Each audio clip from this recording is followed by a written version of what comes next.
حجرات کا کیا نمبر ہے؟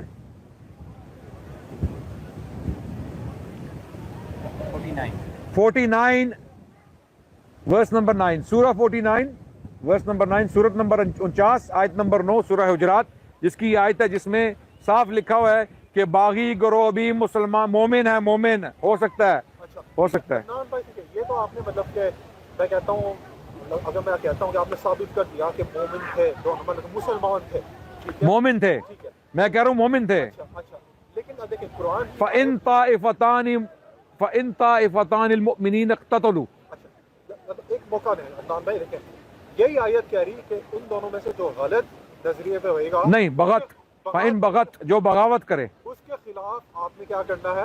ان کے خلاف آپ نے قتال کرنا ہے، اچھا، لڑنا ہے، ان کے خلاف لڑنا ہے۔ اس کے بارے میں پھر میرا اگلا سوال یہ ہوگا کہ اگر آپ حضرت معاویہ اور حضرت علی کے دور میں آپ زندہ تھے، اس ٹائم پہ پھر آپ کا کیا نظریہ ہوتا ہے کہ آپ حضرت علی کے ساتھ جنگ میں حضرت معاویہ کے خلاف لڑتے ہیں؟ بہت اچھا سوال کیا کہ میں کیا اگر حضرت علی کے دور میں ہوتا اور حضرت معاویہ کے دور میں ہوتا کیا اس جنگ میں لڑتا؟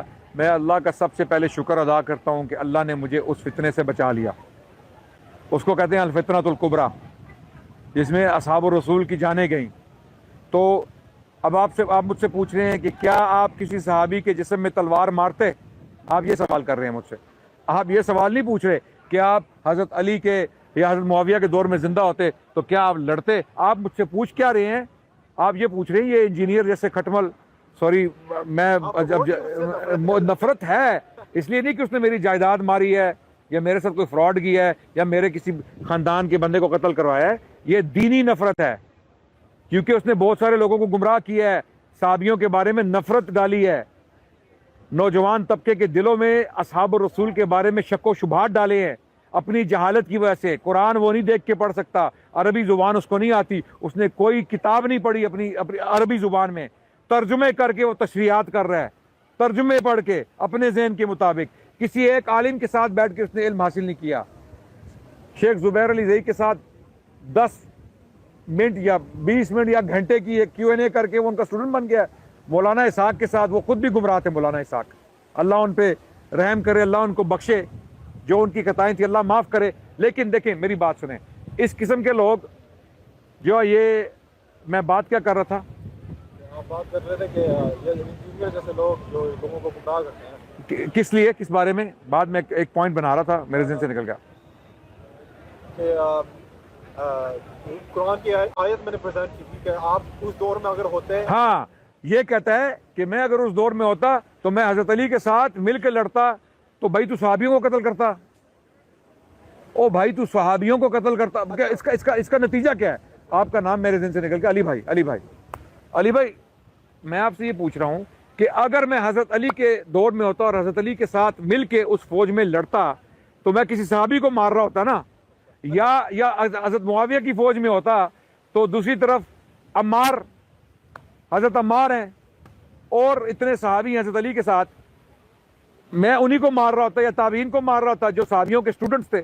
خدا کا خوف کرو، اللہ سے ڈرو، اللہ کا شکر ادا کرو کہ اللہ نے تمہیں اس دور سے بچا لیا، اللہ نے تمہیں اس فتنے میں نہیں ڈالا جہاں پہ دونوں طرف مسلمان تھے۔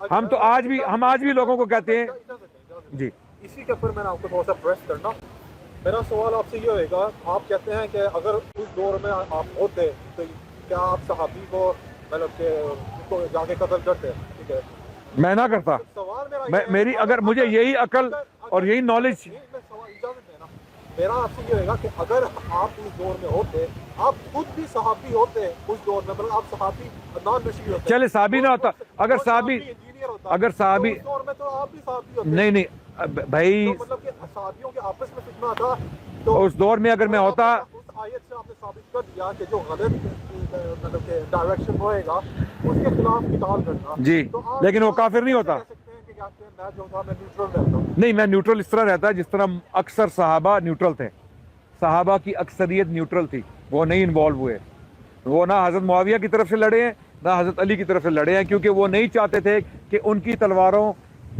تلواریں جو ہے مسلمانوں کے خون سے رنگی جائیں، کیونکہ یہ وہی لوگ تھے جو قادسیہ میں لڑ چکے ہیں، جو یرمک میں لڑ چکے ہیں، جنہوں نے بڑی بڑی جنگیں کر کے روم اور ایران کو شکست دی ہے، اور اب ہماری تلواریں ان کے خون سے رنگی جائیں گی، تو ان صحابیوں نے جو اکثریت تھی جن کو مرزا جیلمی نہیں مانتا، کیونکہ یہ مرزا جیلمی کہتا ہے کہ اس کا ایمان ان سے زیادہ پختہ ہے اور اس کا علم بھی ان سے زیادہ پختہ ہے. وہ جو اکثریت صحابہ کی غیر جانبدار رہی، نیوٹرل رہی، انوالو نہیں ہوئی ان جنگوں میں، کیونکہ ان کی رائے یہ تھی کہ ہماری تلواریں مسلمانوں کے خون سے نہ رنگی جائیں. تو مرزا انجینئر کہتا ہے نہیں، میں مارنا سی صحابیاں نو، میں صحابیاں دے جسم وڈنے سن، یعنی اس کی زبان استعمال کر رہا ہوں نا، یہی زبان بولتا ہے نا، بازاری زبان مرزا، کہ میں انہوں نے وڈنا سی، میں صحابی قتل کرنے سن، میں مارنے سن. اکثریت صحابہ کی کہہ رہی ہے ہم نے نہیں مارنا، ہم کسی سائڈ پہ نہیں ہونا چاہتے، اور انہوں نے اپنے آپ کو بچا لیا. اب ان کا علم بھی تھا، ان کا نالج بھی تھا، ان کا ایمان بھی تھا، لیکن ان کے ایمان نے، ان کے علم نے، ان کی حکمت نے فتنے سے ان کو دور رکھا. اچھا. اور صحابیوں کی اقلیت جو تھی وہ اس جنگ صفین میں شامل تھی. اکثریت جو ہے وہ تو تابعین لوگ تھے جو بعد میں پیدا ہوئے اور جوان ہوئے، اور وہ ان جنگوں میں بہت ساری بڑی تعداد میں مارے گئے، شہید ہو گئے. ٹھیک ہے عدنان بھائی، بہت خوب. اس سے ملتا جلتا جواب پھر میں آپ سے یہ ہوگا کہ اگر آپ حضرت ابوبکر، حضرت عمر، حضرت عثمان کے دور میں ہوتے اور ان کے دور میں جو فتنے تھے ان میں آپ ہوتے، کیا ان کے دوروں میں بھی آپ نیوٹرل رہتے ہیں، یا آپ نے اپنے خلفاء کے دور میں خلفاء کا ساتھ دے کے آپ جو ان کے دور میں جو باغی لوگ تھے، جو غلط لوگ تھے، ان کے خلاف آپ کیا کتاب؟ بہت اچھا سوال کیا ہے. اگر ان کے دور میں بھی صحابی آپس میں لڑتے، جیسے حضرت عثمان کے دور میں نہیں بھائی جان یہ بہت بڑا جھوٹ اور پروپیگنڈا ہے کہ ایک دو لوگوں کی آڑ لے کے آپ ان کو کہیں صحابی تھے. او بھائی، حضرت عثمان کے گھر کا محاصرہ کب ہوا آپ کو پتہ ہے؟ کن دنوں میں ہوا؟ آپ سے میں پوچھتا ہوں اس لیے حج کے دنوں میں. یہ جو بلوائی تھے، جو خوارج تھے، جنہوں نے حضرت عثمان کے گھر کا محاصرہ کیا، ان میں مالک الاشتر ایک بہت بڑا سرگنا تھا جس کو صحابی کہا جاتا ہے لیکن وہ تھا نہیں. اس پہ اختلاف ہے بہت بڑا علماء کا. محمد بن ابو بکر بھی اگر وہ تھا صحابی تو وہ رسول اللہ کے دور میں تھوڑے یعنی آئی تھنک وہ پیدا ہوا تھا رسول اللہ کے دور میں، لیکن اس طرح صحابی وہ اس طرح نہیں تھا کہ نبی پاک صلی اللہ علیہ وسلم کو دیکھا ہوا ہو یا ان کی صحبت حاصل کی ہو. ٹھیک ہے، لیکن وہ بھی ایک متنازع شخصیت تھے. ٹھیک ہے، اور ان کے بارے میں اگر ہم ساری باتیں کریں گے تو وہ بڑا ٹائم لگ جائے گا. مثال کے طور پہ ان کا حضرت عثمان کی داڑھی پکڑنا، اور حضرت عثمان کا ان کو کہنا کہ اگر تمہارا باپ زندہ ہوتا تو بہت تم سے جو ہے وہ ناراض ہوتا، ناخوش ہوتا تمہاری اس حرکت پہ، تو داڑھی چھوڑ کے چلے گئے. ٹھیک ہے، یہ بہت سارے واقعات ہیں. وہ بھی اس پروپیگنڈے کا حصہ بن گئے تھے، وہ اس کا شکار ہو گئے تھے، جو عین ممکن انسان تھے. ٹھیک ہے، اب ان کی حرکات کو اپنے لیے مشعل راہ، ان کی غلطیوں کو، ان کی خطاؤں کو اپنے لیے مشعل راہ بنا کے انہیں امام بنانا، یہ کہاں کی حکمت ہے؟ اسی لیے میں کہتا ہوں کہ حضرت عثمان کے گھر کا جب محاصرہ ہوا تو صحابیوں کی اکثریت حج پہ تھی، ذوالحجہ کے دن تھے، اور جن لوگوں نے محاصرہ کیا انہوں نے انہی دنوں میں کیا کہ صحابی مدینے میں نہیں ہوں گے، ہم سے لڑنے والے لوگ نہیں ہوں گے. حضرت علی خود حضرت عثمان کے پاس گئے اور کہا یا امیر المؤمنین مجھے اجازت دے میں ان سے لڑوں. حضرت عثمان نے کہا میں نہیں چاہوں گا میری وجہ سے مسلمانوں کا خون بہے، میں حضرت عثمان کے ساتھ ہوں. میں اس ٹائم حضرت عثمان کی حفاظت کرتا، لیکن میں اس جنگ میں جہاں بھی دوسری طرف مسلمان ہیں، حالانکہ وہ خوارج ہیں، ان کی اکثریت خوارج ہے، اگر ایک دو صحابی اس میں تھے جو پروپیگنڈے کا شکار ہو گئے اور وہ ینگ صحابی تھے، ان میں سے آپ کو ایک بھی ایسا صحابی نہیں ملے گا جس نے نبی پاک صلی اللہ علیہ وسلم کی صحبت پائی ہو اور ان کے ساتھ ٹائم گزارا اور وہ بار محاصرے میں موجود ہو. نام بتائیں. جی مکمل ہوگی. اچھا، تو بلکہ وہ لوگ تو بچانے کے لیے آ رہے تھے، حضرت علی جیسے لوگ. حضرت علی حضرت عثمان کے پاس کئی دفعہ کہا یا امیر المؤمنین اجازت دیں ان سے لڑوں، انہوں نے آپ کے گھر کا محاصرہ کیا. حضرت عثمان نے کہا میں خبردار آپ کو اجازت نہیں دیتا، خبردار آپ نے لڑائی نہیں کرنی، میں نہیں چاہتا کہ میری وجہ سے مسلمانوں کا خون بہے. تو یہی تو اس کے بارے میں تھوڑا سا میں آپ کو پوچھ کروں گا عدنان بھائی، کہ اب جیسے آپ نے ثابت کر دیا کہ حضرت عثمان کے دور میں حضرت علی نے حضرت حسن کو بھیجا تھا، حضرت جی خود کہا تھا کہ میں کیا کہتے ہیں جا کے آپ کی ہیلپ کرنا چاہتا ہوں، اور اپنے بیٹوں کو دروازے پہ بھیجا تھا. محمد بن ابو بکر کا آپ نے مینشن کیا کہ کیا کہتے ہیں وہ ان کی گاڑی پکڑنے آئے تھے، تو مطلب کہ بات تو پھر وہی ہو گیا نا کہ آپس میں صحابہ یہ روایات بائی دا وے، یہ سب روایات جو ہیں ناقابل اعتبار ہیں. اچھا اچھا یہ صحیح روایات نہیں ہیں.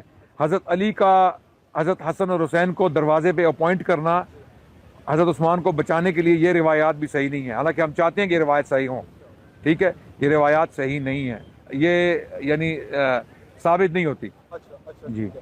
تو آپ مجھے مطلب سیناریو میں اگر سیدھی سادی زبان میں لسنر کے لیے آپ مطلب کیا کرتے ہیں اس دور میں جس میں حضرت میں حضرت عثمان کی حفاظت کرتا، اچھا میں حضرت عثمان کی حفاظت کرتا. میں ان کے لیے جو اگر کوئی صحابی آتا تو میں ان سے کہتا، ان سے التجا کرتا، ان کی منت سماجت کرتا. اگر اول تو صحابی تھے نہیں وہاں پہ، ٹھیک ہے، اگر کوئی آ جاتا حضرت عثمان کو قتل کرنے، میں اس کی منت سماجت کرتا کہ یہ اللہ کے نبی کے داماد ہیں، 2 بیٹیاں اللہ نے ان کو دی ہیں، اللہ سبحانہ تعالیٰ نے ان کو 2 نبی کی بیٹیاں دی ہیں، ان کا اتنا بڑا مقام ہے. تو آپ کی کوئی بھی اگر ان کے خلاف کوئی آپ کی شکایت ہے تو وہ، لیکن اگر صحابی کے علاوہ کوئی اور ہوتا تو میں اگر اس درجے کا ہوتا انسان وہاں پہ ہوتا تو اس علم کے ساتھ، اس عقل کے ساتھ، اس شعور کے ساتھ جو مجھے اللہ نے ابھی عطا کی ہوئی ہے، میں ان لوگوں کے ساتھ لڑتا جو حضرت عثمان کو قتل کرنے آئے تھے. اور اسی طرح حضرت علی اور معاویہ کے ساتھ بھی میرا رویہ ہوتا. اگر میں وہاں موجود ہوتا اور حضرت معاویہ پہ حملہ ہوتا، میں حضرت معاویہ کا دفاع کرتا. اب جس طرح ابن ملجم حضرت علی کو مارنے آیا تھا، میں حضرت علی کے ساتھ موجود ہوتا تو میں حضرت علی سے پہلے شہید ہوتا. اللہ نے مجھے اتنا بڑا آنر نہیں دیا، میں اگر حضرت علی کے ساتھ فجر کی نماز پڑھنے کے لیے جاتا جب ابن ملجم نے ان کو بزدلانہ طریقے سے قتل کیا، تو میں اگر مجھے اس کا علم ہوتا تو حضرت علی کو تلوار بعد میں پڑتی، مجھے پہلے پڑتی. میں آپ کو یہ وثوق سے کہتا ہوں. لیکن اگر جنگ صفین میں ہوتا تو میں صحابہ کی اکثریت کے ساتھ مل جاتا.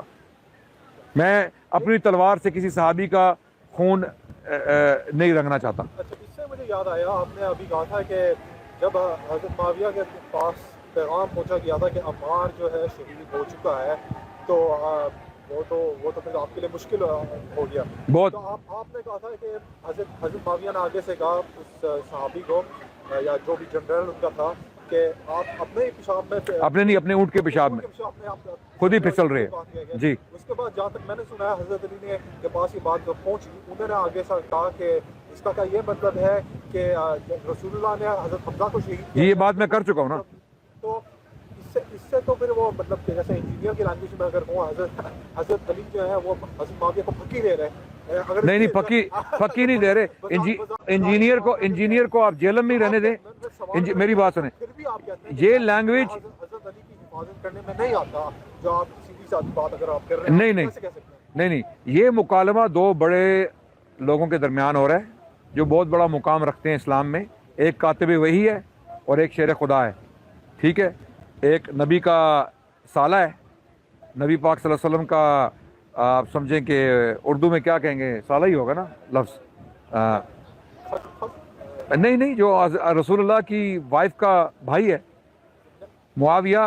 حضرت معاویہ جو ہیں ام حبیبہ کے بھائی ہیں، جو ابو سفیان کی صاحبزادی تھی اور حضرت رسول اللہ صلی اللہ علیہ وسلم کی بیوی تھی، اور حضرت معاویہ ان کے بھائی ہیں، جس کی وجہ سے یہ بدبخت مرزا انجینئر ان کو ماموں کہتا ہے، ان کا مذاق اڑاتا ہے. نہیں، اس طرح نہیں کہتا. توصیف الرحمان ایک شیخ ہیں، اور نہیں، انہوں نے بات شروع کی تھی کہ حضرت معاویہ جو ہے وہ ہمارے ماموں ہیں. نہیں تو وہ صحیح کہہ رہے ہیں مومنین کے اس لحاظ سے. انہوں نے آگے سے پھر انجینئر نے یہ شروع کیا کہ انہوں نے تو حضرت معاویہ کو اپنا ماموں بنا لیا، اس نے اپنی طرف سے تو نہیں بنایا. نہیں، دیکھیں، ایک تو بات ہے نا، ایک بات ہے سیریس سنجیدہ بات ہے کہ توصیف الرحمان صاحب نے یہ کہا کہ کیونکہ قرآن امہات المومنین کو ہماری مائیں کہتا ہے، تو ہماری ماؤں کے جو بھائی ہیں وہ قرآن کی روح سے ہمارے ماموں ہیں، بایولوجیکلی ہمارے ماموں نہیں ہیں. انہوں نے ہی بنا دیا. نہیں، چلو ایک بات انہوں نے ذکر کر دی، ہم ضروری نہیں ہے کہ یہی الفاظ استعمال کریں، ٹھیک ہے. لیکن میری بات تو سن لینا آپ. ایک سنجیدہ بات کی انہوں نے، مذاق تو نہیں اڑایا نا. انجینئر نے اس کا مذاق بنایا ہے. انجینئر کہتا ہے ماموں پارٹی، انجینئر کیا کہتا ہے ماموں پارٹی، یہ ماموں پارٹی ہے. یہ ہے بدبخت انسان جو بد نصیب بھی ہے، جاہل بھی ہے اور بدبخت بھی ہے، ٹھیک ہے. اس کی وجہ یہ ہے کہ اس کو یہ نہیں سمجھ آ رہی کہ یہ بول کس کے بارے میں رہا ہے. یہ اس کے بارے میں بول رہا ہے جس کی آنکھوں نے نبی کا دیدار کیا ہوا ہے. جس کی آنکھوں نے نبی پاک صلی اللہ علیہ وسلم کو دیکھا ہوا ہے, جس نے نبی پاک کو وضو کروایا ہوا ہے, جس نے نبی پاک کی وحی لکھی ہوئی ہے, جس نے نبی پاک صلی اللہ علیہ وسلم کی بیوی کا ساتھ نبھایا ہے, ان کا بھائی ہے, جس کے ہاتھ پہ حسن جیسا شخص بیعت کر رہا ہے, ان کو ماموں ماموں کر کے ماموں پارٹی بول رہا ہے ہمیں. او بھائی یہ بدبخت انسان ہے, جاہل. اور یہ جو زبان ہے نا, یہ زبان جو بازاری زبان ہے, پھکی والی, مثال کے طور پہ آپ نے بات کی ہے کہ حضرت علی کو یا حضرت علی نے اس کو پھکی دی, یا یہ بکواس پنجابی لینگویج بکواس نہیں ہے, استغفر اللہ. یہ جو ایکسپریشنز ہیں نا پنجابی لینگویج میں, بڑے بدتمیز قسم کے ایکسپریشن, ہر لینگویج, اردو میں بھی ہیں, انگلش میں بھی ہیں. انگلش لینگویج ایک ہے پوش لینگویج, ایک آپ کو پتہ ہے اسٹریٹ لینگویج. اسی طرح پنجابی زبان کی ایک ادبی زبان ہے, ایک ادبی ورژن ہے اس کا, اور ایک ہے گلی بازار کوچوں والا بازاری زبان ہے. یہ بازاری زبان ایک بازاری شخص ہی استعمال کر سکتا ہے, جاہل انسان. علمی گفتگو یہ نہیں ہے او حضرت علی نے پھکی دے دیتی, حضرت معاویہ نے پھکی دے دیتی. او بھائی پھکیاں تمہارے جیلم کے لوگ آپس میں دیتے ہیں ایک دوسرے کو. یہ ہیں بہت عظیم شخصیات, یہ ہیں نبی کے صحابی جنہوں نے نبی کی صحبت پائی ہے. یہ پھکی شکی نہیں دیتے, یہ سنسیئر لوگ ہیں. پھکیاں دینے والے تم لوگ ہو, تم اپنی پھکیوں میں ہی رہو. مسئلہ یہ ہے کہ یہاں پر حضرت علی نے جو جواب دیا وہ بہت اچھا جواب دیا, ہم اس کی بھی, لیکن اس سے حضرت معاویہ کافر ثابت نہیں ہوتے, مومن ہی ہیں. اس کی وجہ یہ ہے کہ حضرت حسن نے ان کی بیعت کی ہے. حضرت معاویہ کا معاملہ مشکوک ہو جاتا اگر حضرت حسن ان کی بیعت کر کے انہیں ممبر پہ نہ بٹھاتے, انہیں خلیفۃ المسلمین نہ بناتے. تو یہ چیز آپ نے ذہن میں رکھنی ہے کہ حضرت حسن نے ان کی بیعت کی جنگ صفین کے بعد, تمام دشمنی, قتل و غارت, بغاوت, ٹھیک ہے, باغی گروہ کہلانے کے بعد. یہ ڈسکشن اسی ٹائم ہو چکا تھا کہ عمار شہید ہو گئے ہیں, اس کا مطلب ہم باغی گروہ ہیں. حضرت معاویہ نے انکار کر دیا, انہوں نے کہا میں نہیں مانتا کہ ہم باغی ہیں. تم اپنے اونٹ کے پیشاب میں پھسلے جا رہے ہو, یعنی اپنے آپ کو باغی کہہ رہے ہو, بے وقوف ہو تم لوگ. ہم باغی ہیں کیا؟ ہماری جنگ بغاوت کے لیے. ہم حضرت علی کو نہیں مانتے خلیفہ جب تک وہ حضرت عثمان کے قاتلوں کو سزا نہیں دیں گے. ان کے قاتل ان کی فوج میں موجود ہیں, مالک الاشتر, حضرت عثمان کے قاتل حضرت علی کی فوج میں بہت بڑا مجمع تھا, اور حضرت علی ان کو کنٹرول نہیں کر سکتے تھے, وہ حضرت علی کے کنٹرول میں نہیں تھے وہ لوگ. تو حضرت معاویہ کہہ رہے تھے کہ جب تک حضرت علی ان کے قاتلین کو پکڑ کے ہمارے حوالے نہیں کرتے ہم بیعت نہیں کریں گے. اچھا ٹھیک ہے. عدنان بھائی, اس سے مجھے ایک حدیث یاد آتی ہے جو کہ مجھے اس کا جو ایگزیکٹ اس کے جو لفظ ہیں وہ مجھے یاد نہیں ہے, لیکن آپ کو شاید آپ اتنی شخصیت آپ کو یاد ہوئے گا. حدیث جہاں تک میں نے سنا یہ ہے کہ ایک دفعہ حضرت عمر کے جو بیٹے تھے ان کے بارے میں حضرت معاویہ کو کسی صحابی نے مینشن کیا تھا کسی بات میں, تو حضرت معاویہ نے آگے سے بولا کہ میں جس کے بارے میں تم مینشن کر رہے ہو میں اس کے باپ سے بھی زیادہ حقدار ہوں اس خلافت کا. آپ نے کوئی یہ حدیث آپ نے جی جی بالکل ہے یہ حدیث. اور حضرت عبداللہ بن عمر کو بہت غصہ آیا, اور انہوں نے یہ کہا کہ میں نے چاہا کہ میں اس کا جواب دوں کہ جس شخص کے بارے میں تم کہہ رہے ہو, یعنی میرے باپ کے بارے میں, عمر کے بارے میں, اس نے تمہارے باپ داداؤں کو قتل کیا ہوا جنگوں میں, لیکن یہ آپس میں کزنز تھے. یہ لوگ آپس میں, یہ لوگ نہ بھولیں کہ ایک جو ہے وہ چائنا کا تھا اور دوسرا اسپین کا تھا, ایسے نہیں تھا بھائی. حضرت معاویہ حضرت عبداللہ بن عمر کے کزن تھے یا چچا تھے, ان کا رشتہ تھا قریبی. تو ان کا آپس میں اس طرح کی باتیں کرنا ایک فطری عمل تھا ہر خاندان میں. ٹھیک ہے وہ بہت بڑی شخصیات تھے, نبی کے صحابی تھے, لیکن وہ انسان بھی تھے, ان میں انسانی خواہشات بھی تھیں, انسانی جذبات بھی تھے, اور انسانی کمزوریاں بھی تھیں. تو جب ایک دوسرے کو انہوں نے اس طرح کی باتیں کی, ان باتوں کی آڑ لے کے ہم ان کے اوپر تان و تشنیع کریں, انہیں برا بھلا کہیں, انہیں گالیاں دیں, یہ کہاں کا انصاف ہے؟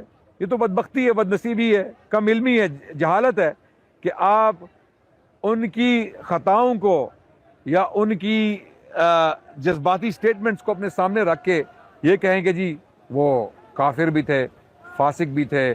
اچھا ان کی کافر والی پروفائل بنانے کے لیے ایک لسٹ بنا دیں, دیکھیں انہوں نے یہاں بھی یہ کیا, یہاں بھی یہ کیا, یہاں بھی یہ کیا, یہاں بھی یہ کیا, یہاں بھی یہ کیا. یہ شیعہ جتنے بھی اس طرح کی لسٹیں بناتے ہیں نا, میں ان کا باپ یا ان کا دادا میرے سامنے لاؤ, ان کے باپ داداؤں نے